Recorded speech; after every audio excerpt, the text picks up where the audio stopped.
Hi guys, welcome back to my channel. Thank you for joining in today. So you are not going to be seeing my face today because we're doing a different kind of video. This is a recipe video and today I'm going to be showing you how I made this amazing oven baked red snapper with some vegetable stir fry for spaghetti. If you would like to learn about this recipe or you would like to try this at home, please keep watching. So let's get started. This is some red snapper which I have washed and scaled. Like, this fish had so many scales, but I pulled through and I cleaned it right. So I'm going to be making two types of rub for this fish, and I'm going to make a dry rub and a wet rub. Now this is for the wet rub. It has onions, bell peppers, dry pepper, ketchup, a squeeze of lemon and some oil in it. I'm just going to throw everything into the blender and blend it for about a minute till it's smooth. Now this is what it looks like after it has come out of the blender, and I'm just going to go ahead and season it with some curry powder, some pepper, half a cube of Maggi thereabouts, and a pinch of salt.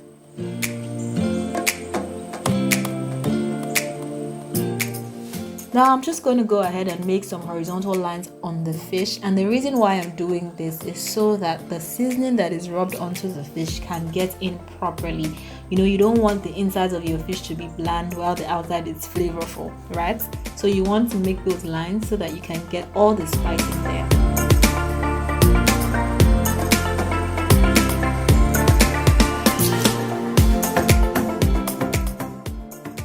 So I made about 3 or 4 lines on each side of the fish, and I did the same thing with both of them.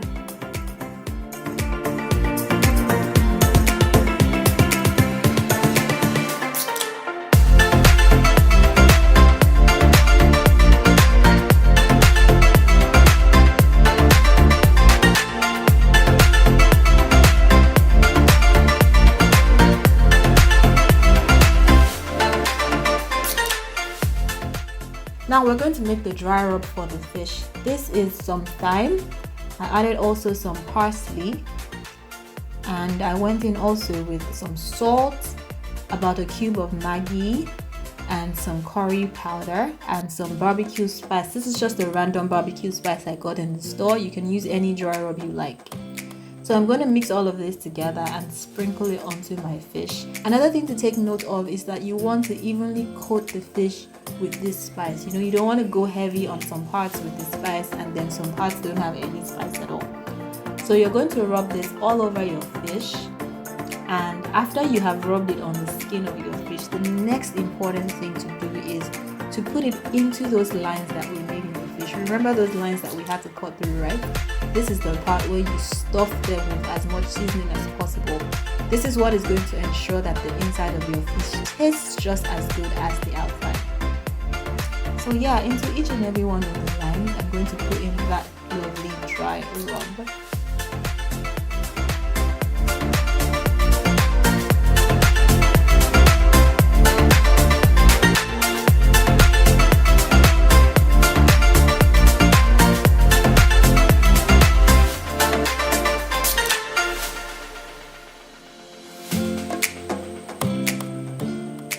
Now another important thing to do is to open up the fish. So you know how there's that line where you cut to clean your fish, right?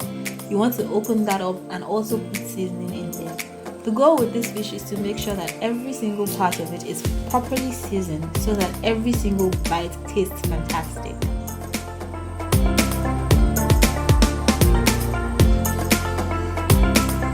So this is what the fish looks like after I have rubbed all this dry seasoning on it.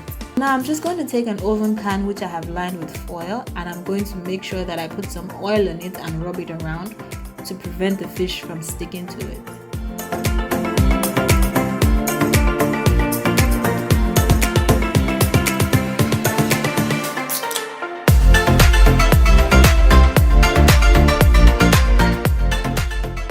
The fish is ready to go into the pan, and I just place both of them side by side into the pan.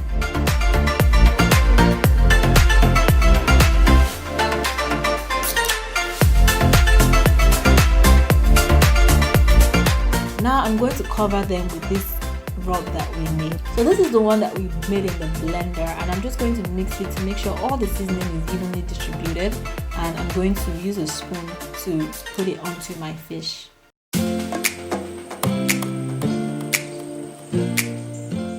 So the reason why I use both a dry rub and this wet one for my fish is because I love my fish to pack on lots of flavor, and I really like it to also be moist.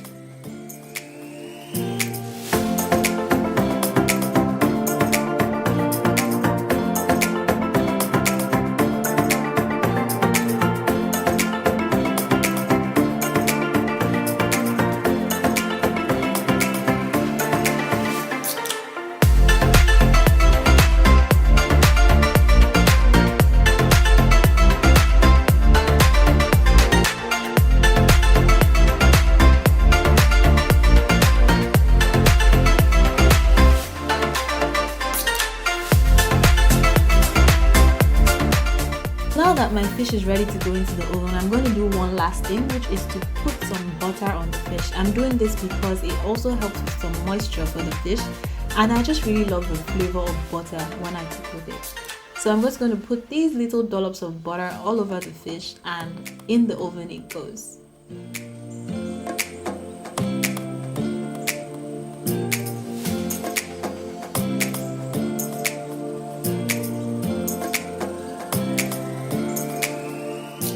Now it's time to make some stir fry for my pasta. So I'm going to be using carrots, yellow peppers, green peppers, red peppers, and lots of onions because I love onions. I forgot to start recording when I started making this, so I'm just going to tell you what I did.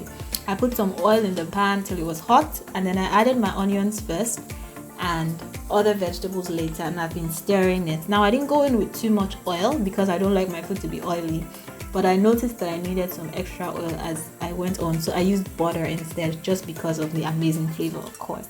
The key to this is to constantly stir it while you cook so that all the vegetables are evenly cooked.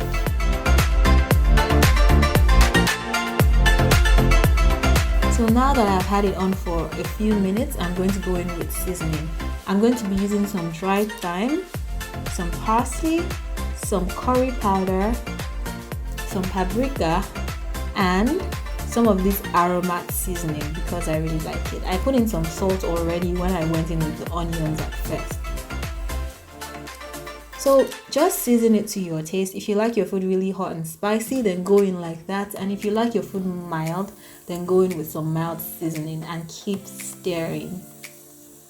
Now another thing I like to do when I make stir fry is to put a little bit of water in it. If I was making it with some protein, then that would have it stuck, but since this one doesn't have any stock in it, I just put some water and I stirred it. Now it's time to check on our fish. It should be about done now. Yes, look at that crust. I love what I see. I'm just going to turn it so that the other side cooks evenly as well. I think this stir fry is about ready. I'm really happy with what I see. It smells good. Like, I can't even begin to explain to you how good this thing smells. And yeah, I think it's about done. So I'm just going to turn off the heat now and set it aside.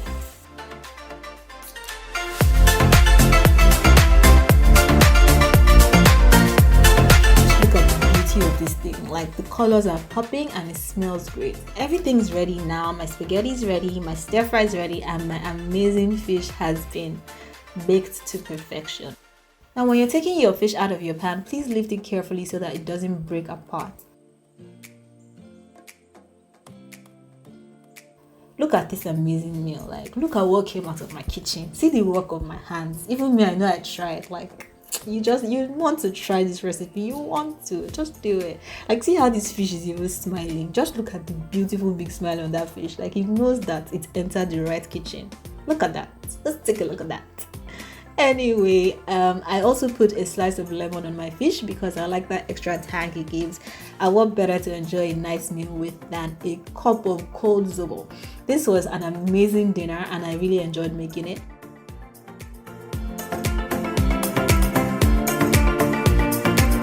So that's the end of this recipe video. I really hope you try this recipe and let me know how it turns out. Thank you so much for watching, and if you haven't subscribed to my channel, please do. I'll see you on the next one. Bye.